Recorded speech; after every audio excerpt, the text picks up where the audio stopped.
Primeiramente, eu gostaria de agradecer a presença do nosso presidente, Cristiano, que entrou agora na live, né? Está aí nos observando. Agradecer a presença dos advogados, conselheiros, amigos de OAB e de trabalho que estão aí nos prestigiando, e agradecer também aos nossos debatedores, né?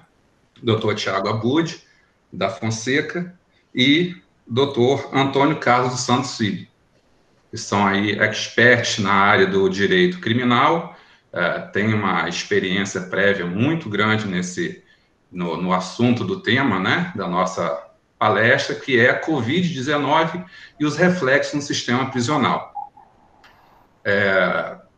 Somente para fazer uma introdução ao tema, né, para os que não têm contato com o direito penal e esse tipo de experiência, houve uma recomendação do CNJ no início da pandemia, dando diretrizes básicas dentro do sistema prisional para tratar desse assunto, né, da Covid-19 e minimizar o contágio dentro do sistema prisional ou dos operadores do direito que estivessem, porventura, dentro do sistema, que tivessem que acessar o sistema prisional. E, a partir dessa recomendação, houve uma série de reflexos, né? E é esses reflexos que serão abordados na nossa palestra, nosso bate-papo de hoje. Então, eu gostaria inicialmente de abrir a palavra para o Dr. Tiago Abud, por 20 minutos, para que faça suas reflexões acerca da sua experiência e a respeito da Covid e como ocorreu, como o sistema prisional recebeu essa dificuldade. Bem, em primeiro lugar, eu quero agradecer ao AB, na pessoa do presidente, Dr. Cristiano Miller, e na pessoa do Dr. André Peralva, pelo convite, pela oportunidade de estar aqui mais uma vez, né, falando com vocês. No ano passado, eu tive a oportunidade de estar presencialmente na OAB, num desses eventos em comemoração na Semana do Advogado, e é um motivo de muito orgulho poder participar, porque me parece que nesses tempos bicudos, né, a Defensoria e a OAB têm muito o que dialogar, tem muito o que pactuar para uma atuação em conjunta e complementar. Nós estamos num cenário em que as instituições elas não podem se excluir, elas precisam somar forças. E isso ficou muito nítido na pandemia, quando nós e o Ministério Público, né, Defensoria e Ministério Público, se ombrearam e fizeram várias ações coletivas conjuntamente, né? Não há espaço para postura infantil, institucional, de modo que a saúde das pessoas e a vida das pessoas está em primeiro lugar. E, mais profundamente, quando eu trato disso, e a relevância dessa atuação conjunta, é que, para nós, a democracia é muito cara e está em primeiro lugar. Então, toda vez que a democracia se fizer ameaçada, a gente precisa, né, somar esforços para essa atuação. E eu vou mostrar aqui para vocês que uma das atuações da Defensoria Pública contou com o aporte de uma vistoria da OAB, e o doutor Antônio vai falar disso também. Então, em primeiro lugar, agradecer esse convite. Em segundo lugar, agradecer ao Antônio, que é um grande amigo, enfim, que eu tenho o prazer de, hoje, dividir com ele essas explanações. E quero aqui começar falando para vocês que toda vez que a gente vai falar de pessoas em situação de vulnerabilidade, eu me lembro, só para trazer um pequeno aporte teórico, de um filósofo italiano chamado Giorgio Agamben. O Giorgio Agamben, e eu posso trazer aqui 3 obras dele que tratam de temas que perpassam o que eu vou falar, mas, notadamente, eu vou tratar de 2, que é o Poder Soberano e a Vida Nua, e vou tratar também do estado de exceção. Porque tem muito a nos dizer da fase atual em que vivemos, né? Eu tive a oportunidade de escrever um artigo de reflexão, na verdade, uma resenha de um livro do Alisson Mascaro, chamado Crise e Golpe, e publiquei sob o título O Diabo Veste Toga no Século XXI, num livro, foi capítulo de um livro do professor Cristiano Fagundes, né, em que eu também tive na OAB para fazer parte, prestigiar o lançamento, exatamente porque isso tem a ver com o tema do estado de exceção. Mas antes de chegar no estado de exceção, esse filósofo italiano, que ele tem uma formação inicial jurídica, ele, nessa obra O Poder Soberano e A Vida Nua, ele trata de dois institutos lá da Grécia Antiga, a Zoé e o Bios, que ele fala que a Zoé é o direito de viver e o Bios é uma vida qualificada, né? Ele traz para a gente uma estranha figura arcaica chamada Homo Sacer, que esse Homo Sacer, ele pode ser, né, julgado pelo povo por algum delito, mas ele não pode ser sacrificado por esse povo, né? Mas aquele cidadão romano que viesse, estou falando de Roma antiga, atentar contra a vida desse Homo Sacer, ele não cometia delito, né? E a gente tem, nessa biopolítica moderna, um poder soberano que não elege apenas o sujeito, mas a própria vida passa a ser o passo de uma decisão soberana do Estado. No final das contas, meus amigos, o Estado é que vai dizer quem vive e quem morre. E aí, no livro dele, ele traz uma justificativa do Binding, um jurista alemão, em relação à eutanásia, para dizer, olha, essa vida tem um desvalor, essa vida não é igual às demais, então, portanto, essa vida pode ser sacrificada. É só uma passagem rápida, eu não posso me aprofundar muito, porque não tem tempo para isso, mas trago essa observação junto com a observação da outra obra dele, que é o Estado de Exceção. E aí, quando a gente fala de Estado de Exceção, em primeiro lugar, a gente precisa fazer uma referência temporal, né, porque a gente está falando da separação dos poderes a partir da Revolução Francesa, e, portanto, quando a gente fala de Estado de Exceção, a gente tem os regimes democráticos como um paradigma constitutivo da ordem jurídica, né? E nessa obra, Estado de Exceção, ele trata o Estado de Exceção como um paradigma de governo. E ele vai lá, também, na Roma Antiga, né, para fazer uma comparação com alguns institutos, mas o que mais nos interessa, e aí há vários outros livros replicando a ideia do Agamben, é que o estado de exceção virou uma maneira de se governar. E em tempos de pandemia, isso é muito visível quando você vê o poder executivo, em todas as esferas, federal, estadual e municipal, administrando pela via da exceção, que é a medida provisória e o decreto. Então, o estado de exceção ele se faz tão presente na vida da democracia que ele de exceção ele passa a ser a regra. É como se o próprio direito forjasse um campo de anomia, né, para nesse campo de anomia se prestigiar a figura do soberano.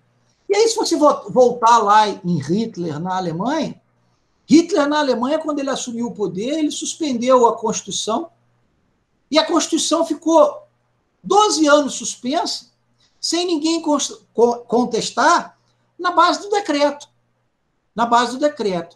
Né? E o que é importante na obra do Agamben é que, ao estabelecer essa relação entre direito e violência, ele demonstra como esse ordenamento jurídico ele foi estabelecido para conter a violência, mas ele contém em si exatamente o contrário, que é a possibilidade jurídica de suspensão de direitos estabelecidos e garantidos. Então, percebam o seguinte, quando você fala em vida nua, que é uma vida desqualificada, que pode ser morta, e quando você fala de um estado de exceção, que é um estado que pode atuar na exceção como regra, estabelecendo zonas de anomia, você vai ver que um dos pilares do Estado democrático de direito, ele é violado, que é o princípio da igualdade de todos perante a lei. Né? Todos são iguais perante a lei, mas uns mais iguais que os outros. É isso que a gente vivencia nesse cotidiano, nesses tempos atuais. Né? E você dialogando as duas obras, né? O Poder Soberano e a Vida Nua e o Estado de Exceção, no primeiro lugar, a gente tem a politização dessa vida nua através do exercício do poder soberano, que vai ditar quem vive e quem morre. Ponto. Né? E com que qualidade se vive. E o Estado de Exceção, ele vê o modo de se operar o poder soberano com o exercício da violência através da exceção como forma de governo. E aí, senhores e senhoras, haverá sempre aqueles que juridicamente darão o embolso e darão o arcabouço, o sustentáculo para a prática de um estado de exceção. E aí, só para a gente recordar a história, né, o Ingo Miller tem um livro chamado Juristas do Horror, a Justiça de Hitler, o passado que a Alemanha não pode deixar para trás, que serve exatamente para a gente aprender com a história e a gente buscar compreender, e isso é muito importante no dia da advocacia, no dia dos advogados, saber em que lado da história a gente está, em que lado da história a gente vive, para a gente não ficar batendo palma para maluco dançar, né? Porque os valores da advocacia são valores muito caros. Né? E eu percebo, nos tempos atuais, que as instituições que defendem os direitos daquelas populações vulneráveis atuam como efetivamente um contrapoder, né? Como é o caso da Defensoria Pública, para dar vida a essas pessoas e garantir uma legalidade e garantir uma igualdade a pessoas que não foram feitas, via de regra, para viver a vida que nós levamos. E aí, por que eu estou tratando disso se eu vou falar de Covid e sistema prisional? Porque nada mais propício do que falar de vida nua e estado de exceção quando nós trabalhamos a Covid, né, e o sistema prisional, porque a Covid deixou muito claro quem são os seres matáveis. Quem são os seres matáveis? Né? São aqueles que se utilizam do SUS sucateado. E olha que a gente defende o SUS público do jeito que ele é. Né? Basta a gente comparar a experiência que os Estados Unidos está passando com a experiência do Brasil para a gente levantar as mãos para o céu e dizer, ainda bem que nós temos o SUS. Mas a gente percebe que o SUS sobrevive muito mais pelo trabalho heróico daquelas pessoas que lá estão do que propriamente por suas qualidades, do sentido dos serviços chegarem até a população com qualidade. E quando a gente fala, né, daquelas pessoas privadas de liberdade, essas a população mais quer que morra. E aí existimos nós, Defensoria Pública, Ordem dos Advogados do Brasil, para levantar a bandeira e dizer, olha, esse sujeito também é gente. Esse sujeito também é titular de direitos. Muito embora o poder soberano não olhe para ele. Muito embora o poder soberano o classifique como um ser matável. Muito embora o poder soberano governe sobre ele sob a ótica da exceção e não sob a ótica da regra.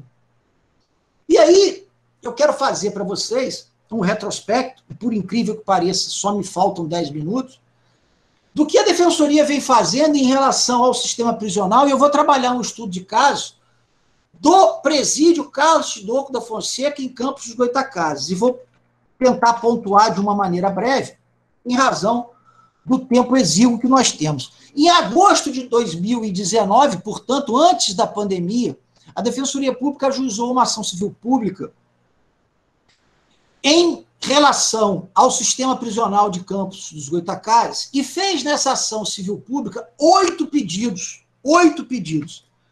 E a causa de pedir é, em primeiro lugar, o reconhecimento do estado de coisas inconstitucional decorrente da decisão do Supremo Tribunal Federal e, em segundo lugar, a falta de acesso ao direito à saúde da população privada de liberdade em Campos dos Goytacazes. E aí, nos 8 pedidos, a gente pediu a implementação de equipe multidisciplinar, né, de portas abertas ali, porque aquela instituição recebe os presos da audiência de custódia,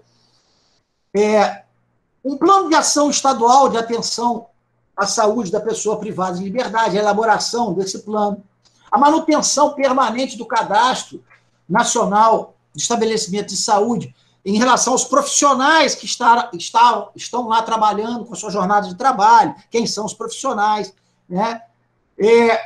A habilitação de futuras equipes, a lotação nas unidades prisionais do município de equipes de atenção básica nas unidades prisionais.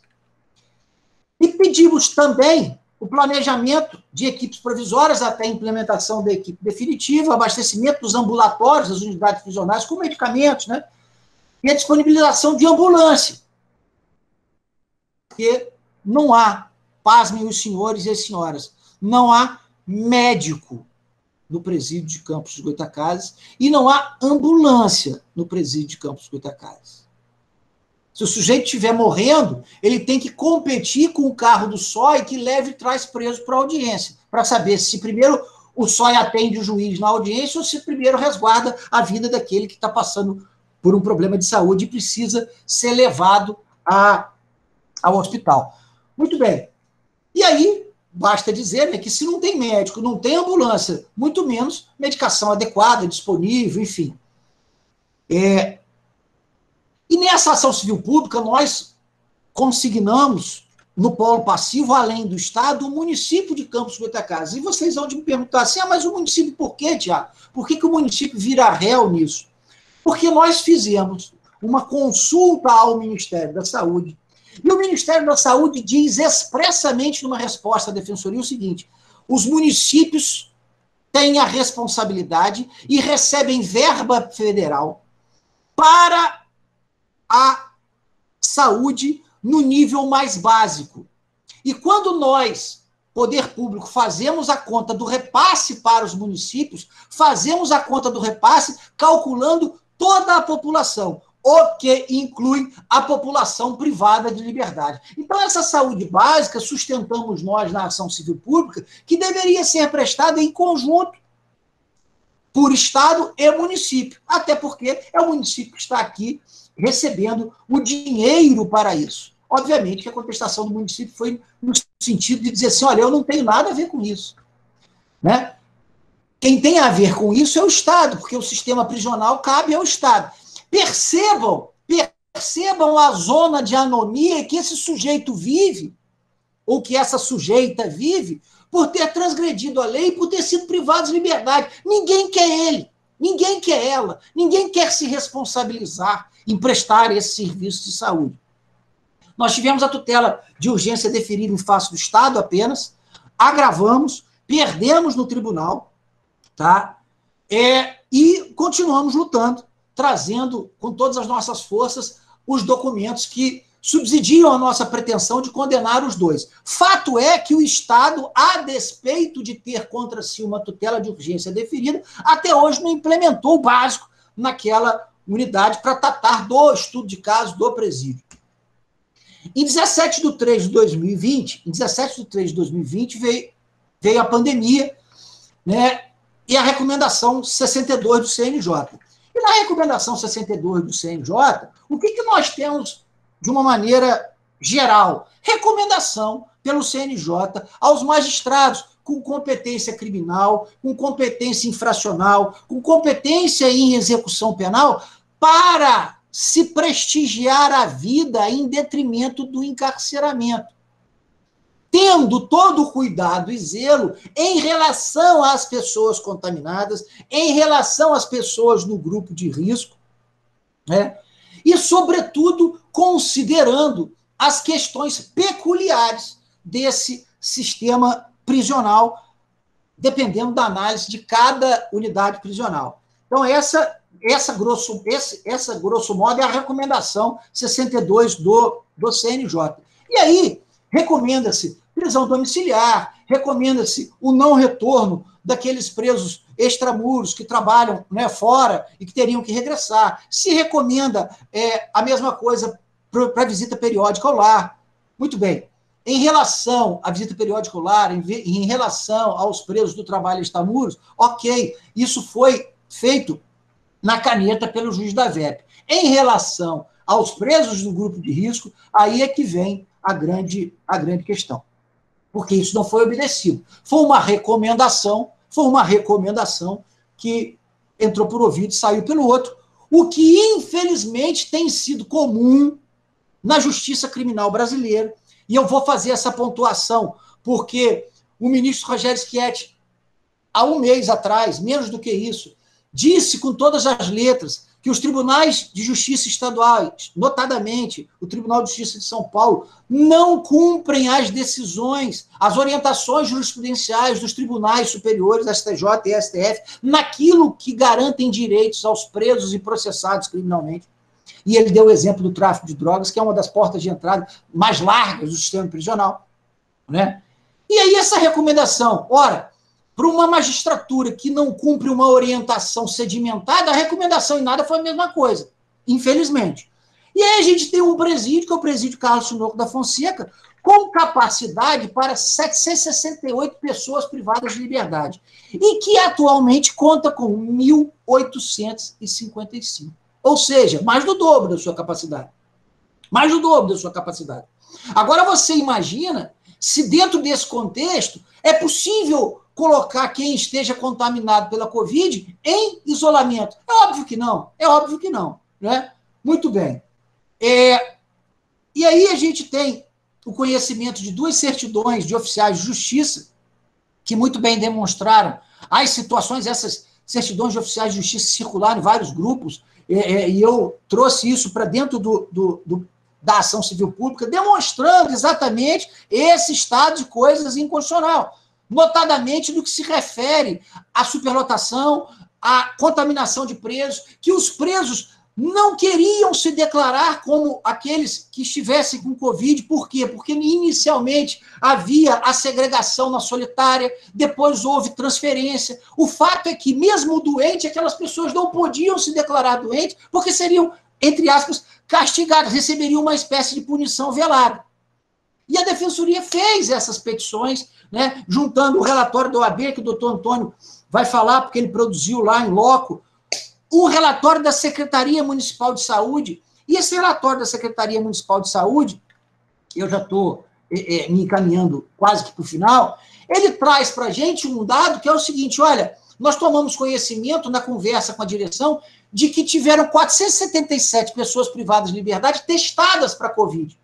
E desses eu recebi uma informação, uma tabela da própria SEAP, com 185 presos dos 477 com IgM ou IgG positivos, ou seja, pessoas contaminadas ou que já foram contaminadas, o que equivale a 41,38% do universo penitenciário do sistema prisional daquela instituição, daquela unidade.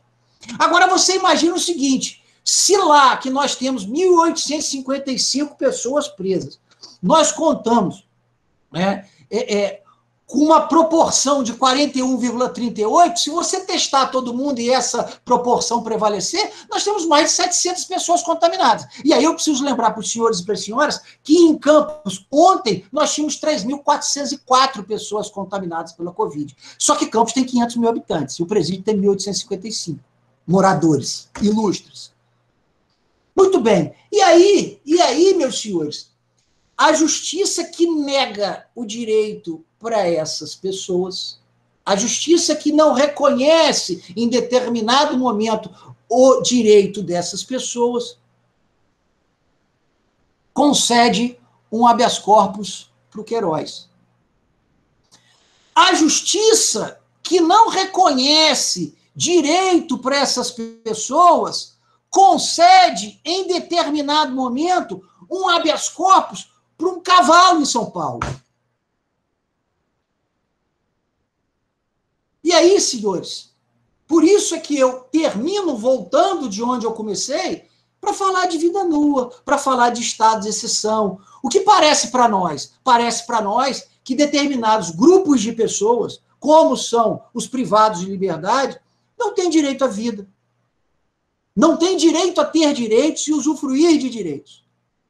A Defensoria juntou tudo isso na ação civil pública, reiterou o pedido, fez um pedido para que se coloque o médico à disposição dessas pessoas privadas de liberdade num tempo razoável fixado pelo juiz, sob pena de afastamento do secretário estadual de administração penitenciária.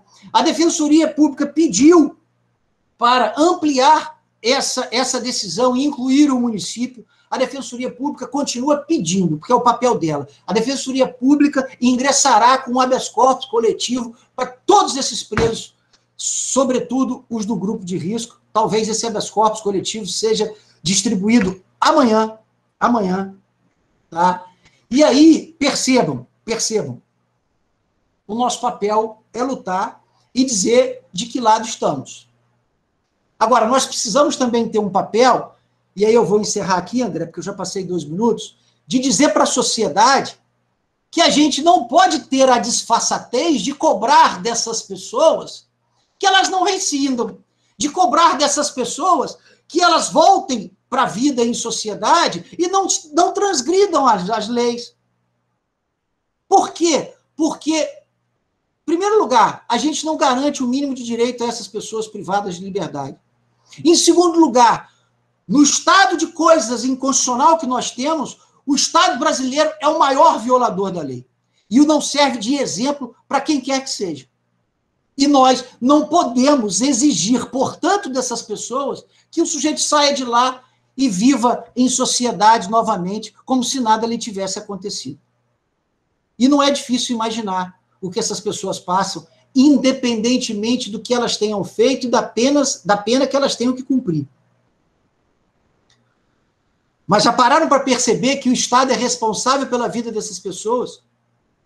E se essas pessoas morrem no presídio, Carlos Tinoco da Fonseca, sem atendimento médico, e não tem atendimento médico porque não tem médico, o Estado é responsável civilmente pelo dano causado a essas pessoas? Portanto, senhores e senhoras, são essas reflexões breves que eu trago, né, diante do tempo aqui que me foi dado, e dizer para os senhores que a gente está como contrapoder, a gente está como uma instituição voltada para a defesa, a gente é uma instituição voltada e vocacionada para a defesa dos hipossuficientes e dos grupos vulneráveis, e a gente precisa firmar essa posição, ainda que isso não nos custe o aplauso da massa. Porque é muito mais fácil estar do outro lado. É muito mais fácil pedir a condenação, é muito mais fácil prender, é muito mais fácil condenar. Né? No episódio da condenação de Jesus Cristo, ficamos lá com o exemplo do condenai-vos e condenai-vos e condenai-vos. Portanto, senhores e senhoras, a gente precisa saber aonde a gente se encontra, né, nesse Estado de Direito brasileiro, no século XXI, no ano de 2020. Era isso que eu tinha para falar com vocês. Muito obrigado. Estou aqui aberto às perguntas posteriores. Eu agradeço ao Dr. Thiago Abud por suas considerações relevantes e importantes, né, sobre a sua experiência, sobre essa questão do funcionamento da nossa casa de custódia, sua relação com o Covid. Eu vou passar, então, a palavra agora para o Dr. Antônio, e após o término das palavras e da apresentação dele, a gente abre para as perguntas. Bom, Dr. Antônio está com a palavra. Bom, inicialmente, né, uma boa noite a todos. Agradeço ao convite feito pelo Dr. André, agradeço também aos cristianos, o presidente e o vice. O vice Cristiano me acompanhou lá na ida ao presídio que gerou o relatório que o Dr. Thiago fez referência. Falar após o Dr. Thiago, que também é meu amigo, muito amigo, e sabe que por ele nutro um grande carinho. é sempre uma tarefa difícil, mas hoje ganho a facilidade de estarmos em uníssono, porque o tema, com certeza, aproxima a defesa, seja exercida pela defensoria, seja exercida pela advocacia, e a defesa não só na esfera criminal, mas na tutela de direitos humanos, para que caminhemos na mesma direção e sejamos, como disse o Thiago, instituições que se somam no sentido de assegurar o Estado constitucional democrático. E exatamente desse ponto, dessa ideia de soma, é que eu quero partir, e já caminhando em direção ao relatório, para dizer que se esse período de pandemia nos causou tanta alteração de rotina e de início, e ainda agora nos impõe esse certo distanciamento e isolamento, também deixou um legado de percebermos que são possíveis aproximações e de que, nesse momento, se tornaram necessários atos de união, de esforço mútuo, no sentido de tutelar os interesses que estivessem em voga. E falo isso especificamente porque o relatório é fruto de um ato como esse, de um ato de união. A OAB, a subseção, assim que tomou conhecimento de que a pandemia parecia estar, de fato, rumando em direção ao sistema penitenciário em Campos, já havia iniciado a prática de atos, com a expedição de ofício e tudo, mas a prática do relatório foi, além de uma vontade institucional da diretoria, também um pedido unido de diversos advogados, diversos colegas, a quem, na pessoa de quem parabenizo a todos pelo dia de hoje, no sentido de que fizéssemos essa inspeção e de que caminhássemos na direção de verificar mais de perto o que efetivamente estava havendo. E isso porque o sistema prisional, ele, das várias características que ele carrega, talvez uma das mais tristes seja essa: o preso privado de sua liberdade também fica privado de um pouco de credibilidade das informações que passa e fica com grande dificuldade de ter voz. Ele que já não tinha voz aqui fora, depois que ingressa no sistema penitenciário, aí é a gota d'água para o encerramento disso. De modo que havia, naquele momento, um grande alvoroço, no sentido de não se saber minimamente qual era o cenário no sistema penitenciário, em especial lá no Castro Tinoco da Fonseca. E quando nós fomos até o Castro Tinoco, pôde-se perceber outro legado que talvez a pandemia nos deixe. Problemas antigos, mas que vinham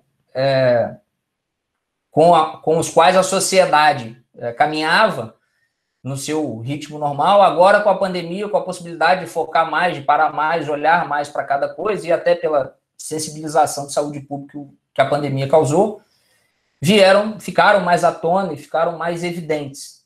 E, de fato, o que encontramos lá na inspeção foi isso. A maior parte do que foi percebido não nasceu com a pandemia de Covid-19. Estava lá, o Thiago até fez referência que a Defensoria Pública já havia ajuizado uma ação em um período bem anterior à pandemia, e muito por isso, porque, na verdade, é de 2015 o reconhecimento pelo STF do estado de coisa inconstitucional em que vive o sistema penitenciário brasileiro. E em Campos, especificamente, e no presídio Castro Tinoco, logo que entramos em busca da possível equipe médica, e havia até por parte, enfim, de notícias informais ali dos familiares de presos de que talvez houvesse um médico lá, descobrimos que a equipe médica, na verdade, se resumia a uma pessoa, que era uma técnica de enfermagem, que não oficiava lá todos os dias. Enfim, então, por mais boa vontade, por mais empenho que ela tivesse,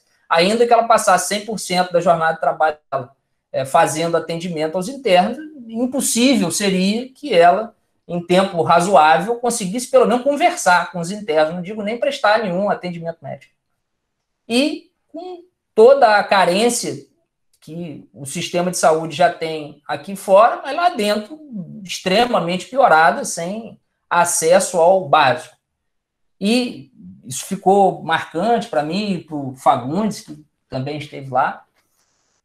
Ficou marcante o fato de que, por mais que houvesse aparentemente, um certo empenho, né, de quem estava ali à frente do problema, há um completo abandono do Estado. E aí, pegando uma ponte no que o Tiago falou, no sentido de que a gente tem, não nós, defensoria, advocacia, mas o sistema judiciário tem permitido crescer um ambiente de abandono, de falta de reconhecimento de direitos.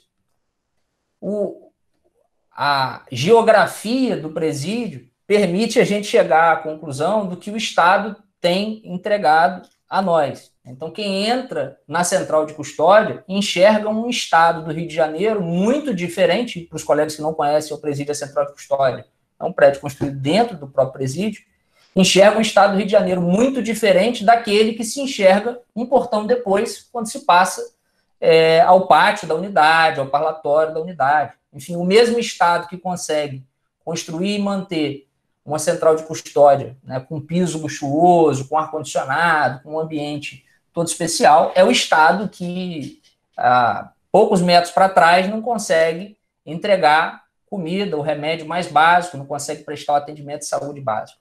E essa situação tem se tornado, e o grave, pior do que essa falta de prestação, é a própria percepção de que há aquilo que muitos já definiram como a banalidade do mal, ou seja, se percebe que o problema existe e ele vai sendo, do mesmo jeito que o preso é aculturado a partir do momento em que entra no sistema penitenciário e passa ali a se submeter àquela objetivação do sistema penitenciário, tem havido uma tolerância larga à diversidade de ataques a direitos fundamentais no sistema penitenciário. E isso agora, na pandemia, ganha a cereja terrível de ficar tudo pior, tudo pior.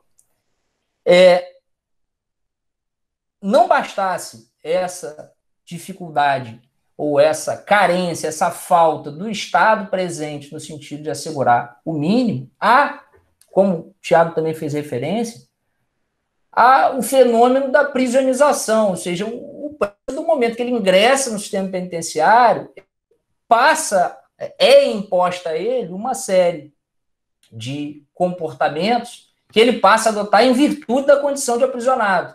E por isso, muitas vezes ele passa a dizer que é integrante de uma facção criminosa.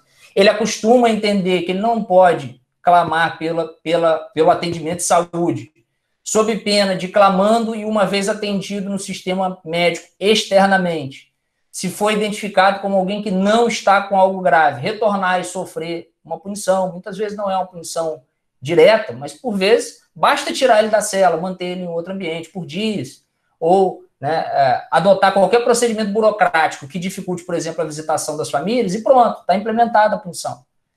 E esse foi, talvez, o segundo clique do problema, especialmente aqui em Campos, porque após a ida da OAB,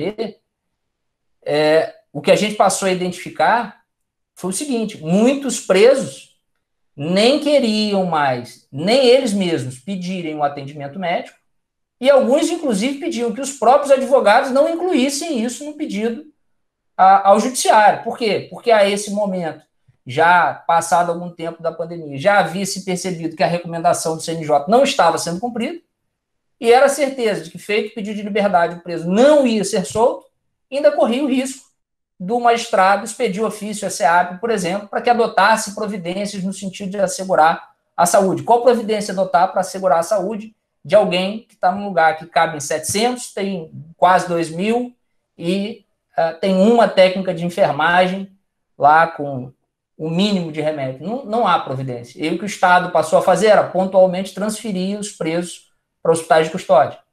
E aí, quer dizer, o preso que já não tinha acesso à saúde e que já estava distante da sua família, enfim, enfrentava uma viagem até o Rio de Janeiro, e lá não tinha uma condição tão melhor assim de proteção à sua saúde. Ou seja, é um movimento de repressão e de contenção que ultrapassa a ideia de desassistência para alcançar uma raia que, na verdade, olha, além de te desassistir, não pede nada não, porque se houver pedido, volta não o atendimento ao direito, mas volta uma repressão ao reclamo pelo direito. E daí a importância das instituições, do pedido não ser individual e das instituições atuarem coletivamente, buscando soluções maiores, exatamente porque o indivíduo sozinho pedindo, por vezes, sofre na carne aquilo, quer dizer, o que era para ser um legítimo exercício de direito, vira um mecanismo de punição individualizado. Né? Quem pedir recebe de volta um isolamento por 14 dias, recebe de volta a ida ao Hospital de Custódia no Rio de Janeiro, enfim, num levantamento rápido, depois que a gente bateu aquele papo organizando esse encontro aqui hoje, com alguns colegas, eu pedi que eles preenchessem lá um link com os pedidos que foram feitos, e se eles juntaram na instrução, e se os pedidos foram feitos por pessoas que estavam no grupo de risco. Até agora não tem nenhuma resposta no sentido de ter havido uma soltura com base em campos, né, dos colegas de campos, com base no fundamento de haver a pandemia e de estar o preso no grupo de risco, mesmo naqueles casos em que foi juntado o documento comprobatório de o indivíduo integrar o grupo de risco.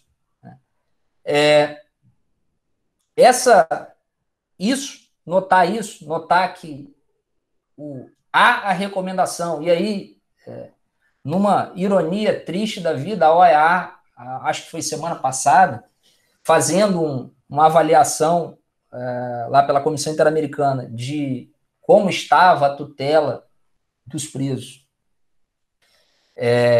em todo o sistema interamericano, elogia o Brasil exatamente pela edição da recomendação 62 do CNJ, dizendo que foi uma grande providência no sentido de, ali estavam sugeridas várias providências importantes. De fato, a recomendação, o texto da recomendação é ótimo, assim como o texto da Lei de Execução Penal é muito bom também.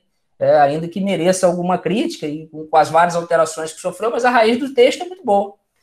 O problema é quando isso ocorre com a jurisprudência, ocorre, infelizmente, com a letra da lei, e ocorreu com a recomendação 62, quando a providência é para atravancar direitos, manter o indivíduo privado de liberdade, tudo é muito mais simples do que quando a providência mira soltura ou prisão domiciliar ou tutela de direitos.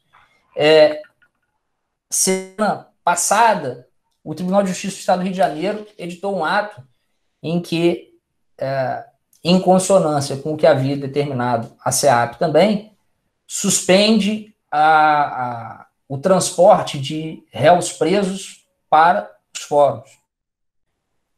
Ou seja, o fórum volta, o magistrado pode retornar ao fórum, a gente tem uma centena de decisões judiciais, certamente que há isso aqui em Campos e nas outras comarcas, e há no tribunal, dizendo que o sistema prisional, e dizendo claramente que o sistema prisional consegue assegurar saúde para aquele coletivo e que consegue assegurar a saúde tão bem ou na mesma proporção do que aqui de fora. Vários colegas se depararam com decisões como essa, que diziam o preso dentro do sistema prisional não está mais exposto à pandemia do que estaria aqui fora, enfim, decisões nessa direção. Então, ao mesmo tempo em que o magistrado, e ali ele é o Tribunal de Justiça do Estado do Rio de Janeiro, ele é o Poder Judiciário, afirma isso, que o sistema prisional assegura a saúde, o mesmo Poder Judiciário edita um ato, com a justificativa evidente de estar acompanhando a logística adotada pela SEAP no sentido de evitar o transporte, na direção de dizer que as audiências não ocorrerão com a presença do réu preso, que o réu não vai ser transportado, e lida sem os seus considerandos, dá a impressão que, na verdade, o que o Tribunal de Justiça quis fazer com o ato é dizer, o preso que fique lá, né, para vir para perto do magistrado, ou para vir para perto do servidor, não, né, porque senão vai contaminar todo mundo aqui no ambiente do fórum. Ou seja, o Estado, o mesmo Estado que enxerga ou que imprime distorções na central de custódia e no parlatório, que está metros atrás, na cela que está metros atrás, imprime também essa distância na decisão judicial que nega a soltura ao argumento de que a saúde está sendo prestada e no ato administrativo que distancia o preso e mantém ele lá encarcerado, marginalizado, fora do sistema e distante de todos, para dizer, ou sob a justificativa de que, na verdade, se está tutelando o preso, que é outro mecanismo que a gente assiste diariamente, ou seja, usar a afirmação ou a justificativa de que se está a tutelar um direito exatamente para permitir a ocultação do ataque àquele mesmo direito, né? Então, diz-se que não se transporta o preso para assegurar a saúde do preso, quando, na verdade, se protege a saúde do servidor público do judiciário.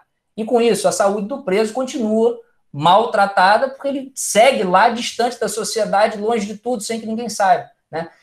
Mesmo com a sociedade em que a gente vive sendo uma sociedade de comunicação, de informação circulando em alta velocidade, o que aconteceu até aqui em Campos, no período de pandemia, permite a gente perceber o quanto o preso que está no sistema penitenciário, de fato, está alijado da sociedade. Por quê? Porque quando houve a primeira notícia de morte no sistema penitenciário em Campos, no caso do Chinook da Fonseca, o alvoroço que se formou pior era que não havia certeza de se era uma morte, se eram 2, se eram 10, se eram 30, até aquilo se tranquilizar. Por quê? As informações circulam com muita velocidade aqui fora, ainda que haja uma ou outra comunicação do interno com a sua família, pelo celular. A gente percebe que isso não consegue assegurar, e até com a falta de visitação, não consegue assegurar a voz ao indivíduo para dizer o que falta para ele lá dentro, tanto que essa situação com um só técnico de enfermagem se estende já há bastante tempo, e lá persiste com todos esses mecanismos a que eu fiz referência. Então, cada vez mais, puxando outra vez um gancho no dito por Tiago, a gente presencia aquilo, e Tiago fez referência ao direito nazista,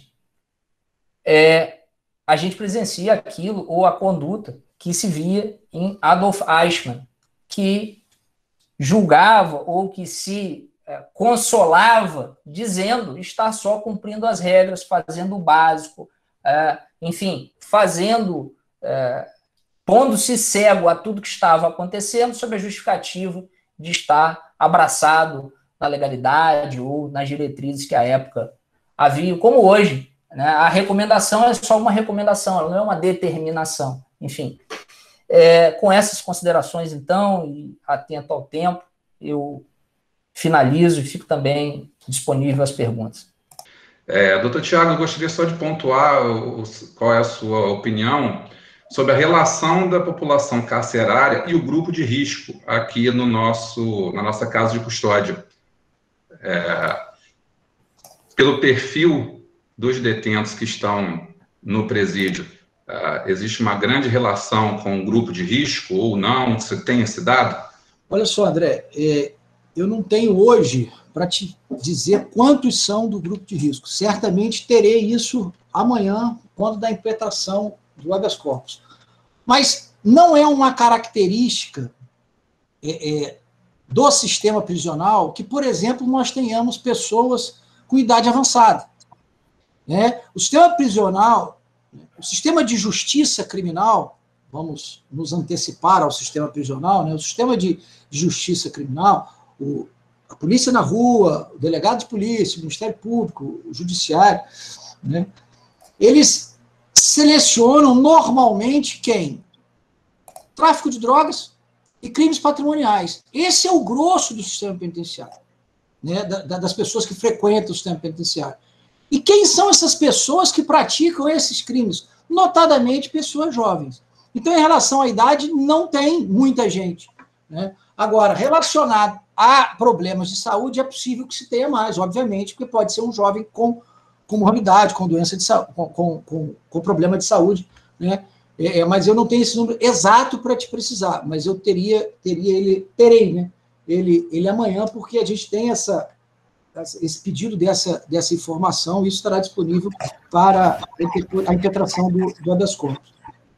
Agora, eu queria comentar aí, André, aproveitando o tempo que a gente está aqui conversando, e isso é tão precioso, esse encontro, vejo aqui que tem 50 pessoas participando, foi feita uma observação aí no chat que o Supremo negou a aplicação da resolução, o Supremo negou a aplicação da própria recomendação do CNJ, e aí eu vejo um problema relacionado ao Supremo, porque isso é uma característica do momento atual, da quadra atual da democracia brasileira, porque o Supremo, na verdade, ele é um veto player, né? Ele é uma dos poderes em que pode, né, ter um poder de veto da legislação, da medida provisória, enfim. E, na verdade, a gente não vê o Supremo se posicionar como Supremo. A gente hoje tem 11 Supremos. Então, esse é um problema que eu vejo na aplicação do direito pelo próprio Supremo Tribunal Federal, o que, obviamente, né, viola a segurança jurídica e manda um recado, porque a democracia vai mandando recados, né, e manda um recado para a magistratura brasileira no sentido que ela pode fazer o que ela quiser, que não adianta a recomendação que ela está livre para se fazer o que quiser. Então, essa é uma questão. Uma outra questão que foi colocada aí é em relação ao retorno dos presos no dia 14/9, nós estamos tentando que essas pessoas não retornem. E quem são essas pessoas? Novamente, são as pessoas que cumprem pena hoje em prisão domiciliar, são as pessoas que têm a visita periódica ao lar, que têm o trabalho extramuros. Então, a Defensoria tem tentado um esforço junto ao Ministério Público e junto à magistratura, para que se compreenda que se essas pessoas saíram e não reincidiram, não cometeram crimes, para que deixem ela cumprir essa pena do lado de fora, justificado pela pandemia. Eu confesso aos senhores que eu não acredito muito na solução partindo do judiciário, né? Até porque nós temos uma história de um judiciário autoritário, de um judiciário que tem um fetiche pelo aprisionamento, enfim, né? E eu acho, e já dei essa sugestão, que talvez a saída seja pelo Legislativo.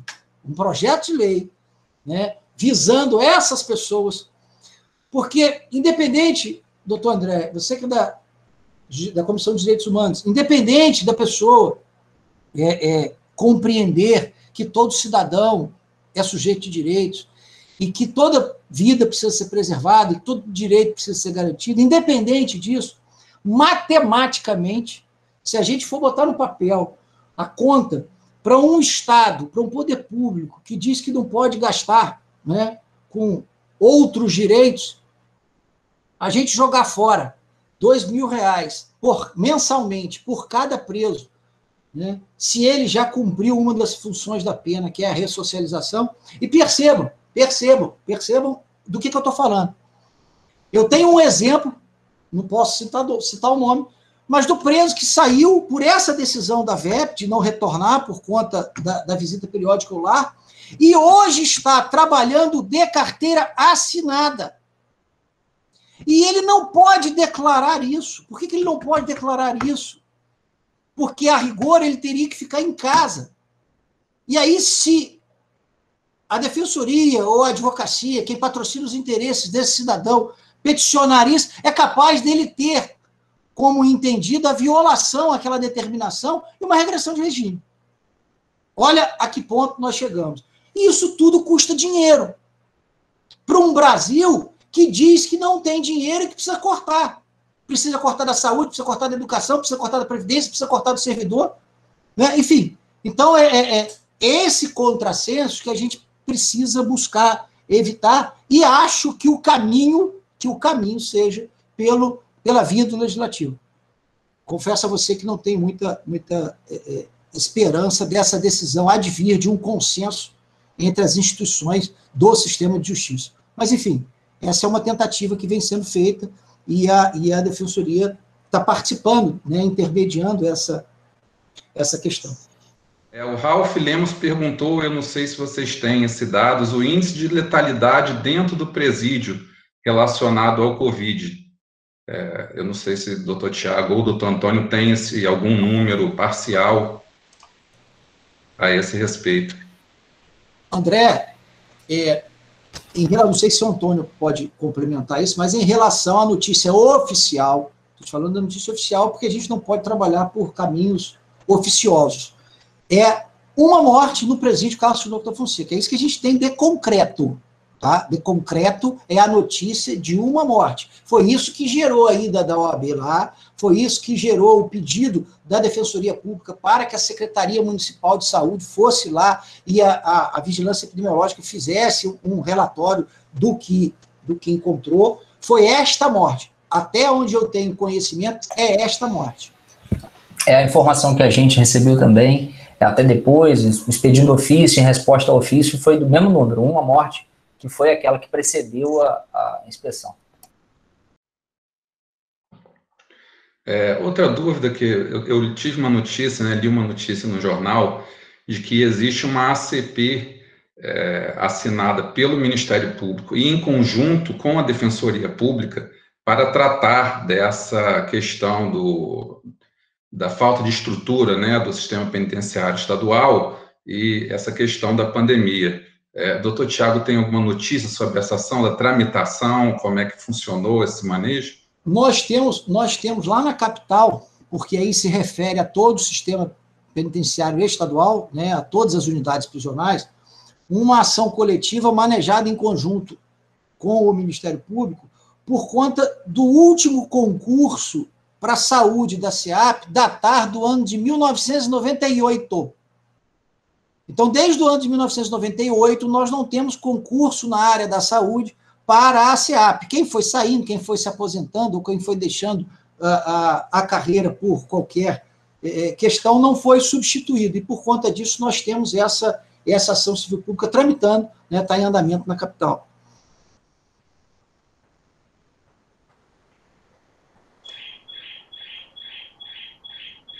Uma outra experiência que eu gostaria que o doutor Antônio esclarecesse, quando foi feita a vistoria em loco, né, pelo doutor Antônio, doutor Cristiano, na casa de custódia, como é que foi a recepção? Que há o relato dos familiares e dos presos também, quando existe esse contato, de que os funcionários na entrada do presídio não estão guarnecidos com máscara, não utilizam equipamento de proteção, muitas das vezes os detentos têm acesso, né, à parte inicial ali de entrada de recebimento e acolhimento do sistema prisional. E como é que foi, doutor Antônio, quando vocês chegaram lá? Conta um pouco da experiência dessa visitação. Sim. Na realidade, né, André, a debilidade do Estado que existe em relação ao sistema penitenciário também atinge o funcionário que está ali na ponta da lança e que também não recebe, enfim, o EPI devido. Então, assim que a gente chegou lá, dois fatos chamaram a atenção. Primeiro esse, de que quem estava na porta não estava munido de nenhum equipamento mínimo, assim, nem a máscara básica, que todos nós nos acostumamos a viver com ela desde que essa história de pandemia começou. E o segundo é de que já havia naquele dia a notícia de pelo menos 10 agentes penitenciários do próprio presídio que já tinham padecido de Covid-19. E até isso entrava em rota de colisão com a ausência, naquele momento, com a ausência de notícia de internos contaminados, afora aquele que tinha falecido. Porque se 10 agentes penitenciários, né, já tiveram contaminação, é pouco provável que as 10 contaminações tenham ocorrido lá de fora e que eles também, num momento em que nem quem está na portaria tem uma máscara, que eles também não tenham contaminado mais ninguém, até involuntariamente, antes de saber que estavam com Covid-19. E essa falta de equipamento também se viu com a responsável pelo serviço de saúde, se é que se pode dizer assim, coitada, solitária, escudeira solitária, que tenta lá fazer algo em prol da saúde de todos. E o que se notava também era o seguinte: na verdade, começam a se formar, talvez, dois grupos. Um grupo mais punitivista, mas que está preocupado com a sua própria responsabilidade. Então, não pode deixar graçar lá qualquer tipo de doença, sob pena de depois vir a responder. E aqueles que efetivamente se condoem com a situação do interno e que veem que o Estado não entregou nada no lugar em que precisava entregar pelo menos o básico, né? Então, esse era o cenário. Faltou só um aperto de mão na recepção, em termos de... O Vitor Henrique perguntou aqui, após esses flagrantes de violação aos direitos fundamentais dos internos no presídio, qual o procedimento jurídico a ser tomado para sanar tal ilegalidade?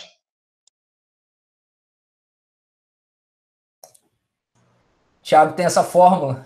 Pois é, Vitão, na verdade manejar os meios jurídicos postos à nossa disposição, a gente tem manejado, né?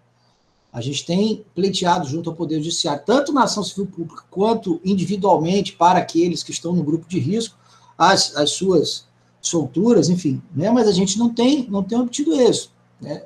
Mas essa é a nossa estratégia. E o habeas corpus coletivo ele será impetrado com base nessas informações, né, de momento, atuais, que demonstram esse estado de coisas. Inclusive, como muito bem dito pelo Antônio, o reconhecimento pelo próprio Estado que não é possível fazer audiência de pessoas presas, né?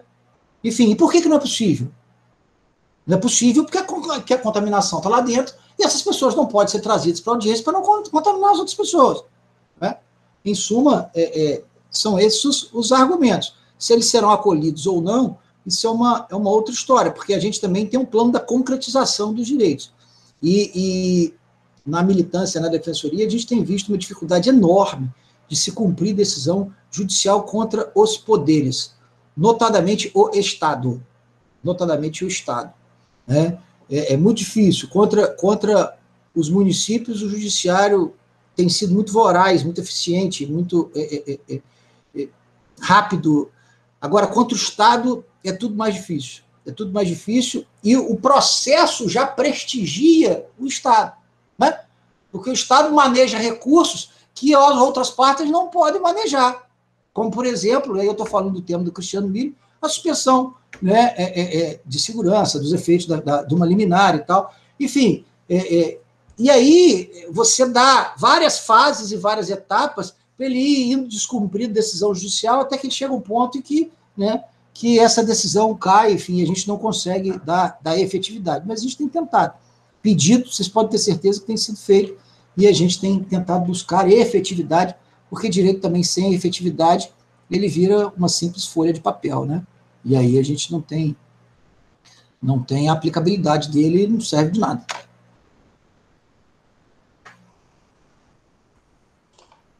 Sim, e por parte da advocacia também, né? Isso é feito, esse pedido, esse requerimento ao Poder Judiciário é feito de forma individual, né? Pelos advogados criminalistas que pedem a favor dos seus clientes.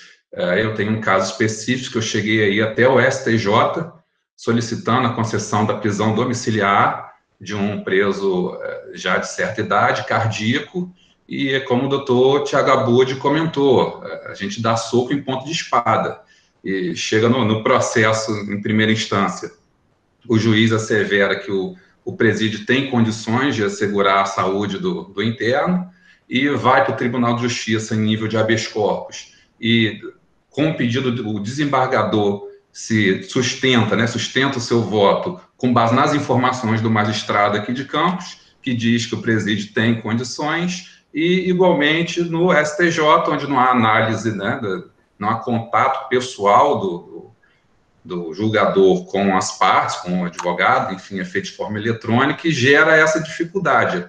Primeiro, a credibilidade da palavra que é colocada, posta dentro do processo, né?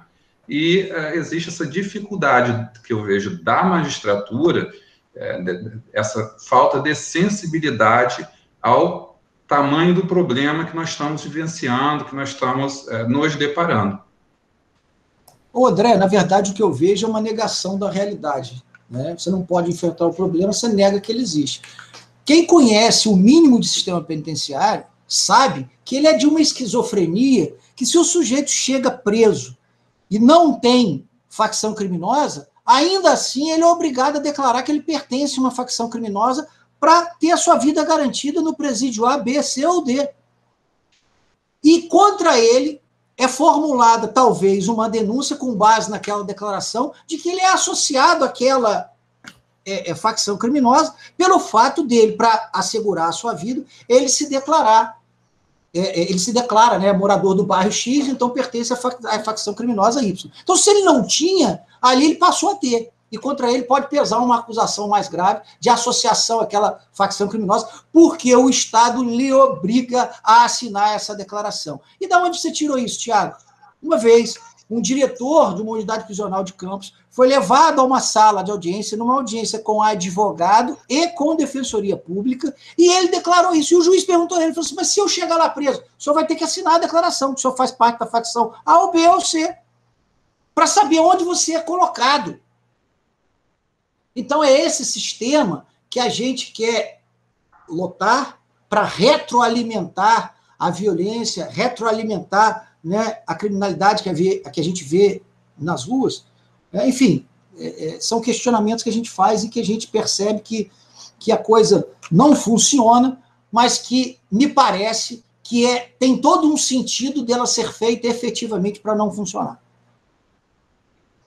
E a gente vê também que essa falta, né, de presteza na prestação do serviço público, notadamente a questão de segurança pública, isso se torna caro para o Estado depois, porque você vê a responsabilidade civil do Estado pela morte de um detento, seja por Covid ou não, dentro da casa de custódia, no qual existe esse dever de vigilância constante, né, do sistema penitenciário, gera o direito a uma indenização. Eu estive pesquisando a esse respeito há cerca de 2 semanas, de 50 a 100 mil reais por familiar. Eu cheguei a ver de 30 a 100 mil reais por familiar do preso que teve sua vida ceifada. Logicamente que nada mais importante que a vida, né? Temos que garantir a dignidade da pessoa humana e a vida. E essa desídia, por assim dizer, né, entre aspas, acaba se convertendo em uma indenização para a família que sai muito caro para o próprio Estado, né, através da sua responsabilidade e objetivo no dever de vigilância.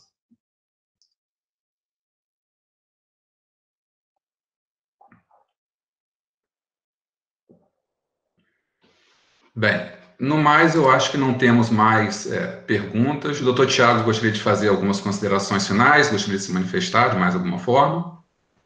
Não, só agradecer mais uma vez o convite, e só para esclarecer o seguinte, quando eu trouxe aqui como paradigma o caso do Queiroz, eu sustento a liberdade do Queiroz, tá? Mas eu quero que a liberdade do Queiroz seja estendida para todas aquelas pessoas que se encontram na mesma situação.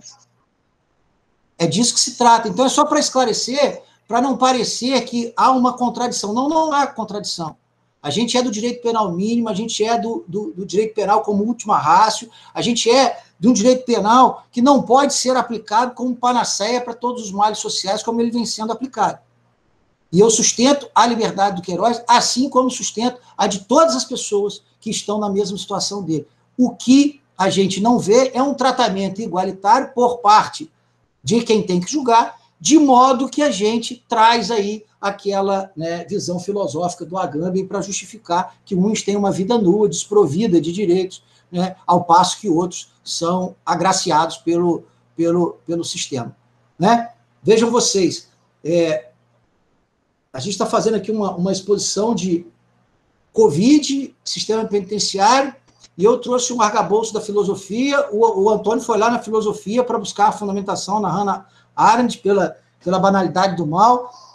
Em suma, é disso que se trata. A gente precisa enxergar o direito além dos muros do direito, né? Para a gente poder compreender aonde a gente está, para a gente compreender o papel que a gente exerce, sobretudo nessa função contramajoritária que nós, Defensoria Pública, e muitas vezes a OAB tem, né? E esse papel precisa ficar muito claro na defesa desses grupos vulneráveis, porque se não for essas instituições, se não for os advogados individualmente defendendo os seus clientes, essas pessoas ficam alijadas do Estado Democrático de Direito. Então, eu termino aqui agradecendo mais uma vez, parabenizando a todos e todos pelo Dia da Advocacia e muito obrigado pelo convite. Um grande abraço. Doutor Antônio, quer tecer considerações de encerramento? Também agradecer e dizer de forma bastante breve que espaços como esse, papos como esse que a gente manteve aqui hoje, a gente precisa repetir outras vezes mais, para que sejamos, e há tempos atrás, Lênio Streck escreveu um artigo, e Lênio tem sempre um tom de ironia, crítica certeira, dizendo que faltava, por vezes, no sistema judiciário brasileiro, um Didi lá não o Didi humorista, mas o Didi da seleção 58, que ele, no artigo, dizia que correu até o gol, buscou a bola e veio comemorar e animar o time. Acho que papos como esse fazem esse papel, e é nessa direção a imagem que o Streck fez, no sentido de estimular em todos nós, não só como instituição, mas individualmente pelos nossos clientes, pelos nossos patrocinados, reanimar a força de lutar, porque hoje é o dia da advocacia, e a advocacia, em todas as esferas, não só na criminal, é essa arte de ser resiliente, de perceber que a tutela foi negada para quem está lá no cível, agravar, e nega outra vez, e às vezes o problema aqui é falta de fundamentação, e aí lá no crime, então isso é muito comum, uma decisão de prisão que não é fundamentada, se faz o habeas corpus, e a liminar do habeas corpus é indefiro, eis que ausente seus requisitos. Então, quer dizer, a gente tem que ir lutando contra isso tudo, sem desanimar e sem perder o ânimo de prestar o melhor esforço jurídico em prol daquela vida que se entrega na nossa mão. Então, com essa palavra de ânimo, no sentido da gente se empolgar cada vez mais com a nossa advocacia, é que eu encerro e agradeço a todos pela presença. Eu agradeço, então, em nome da Comissão de Direitos Humanos, em nome da OAB, aos nossos palestrantes pela brilhante exposição. Agradeço, então, a presença de todos. Nós tivemos aí quase 53, salvo engano, 54 participantes nessa live, e coloco aí a Comissão de Direitos Humanos à disposição dos colegas. Desejo, então, um feliz dia do advogado, né? Hoje é o nosso dia, é o dia que comemora a nossa luta, a nossa profissão tão amada, tão sonhada, tão aguerrida, né? E, no mais, eu encerro os trabalhos. Obrigado aí pela paciência, pela atenção de todos.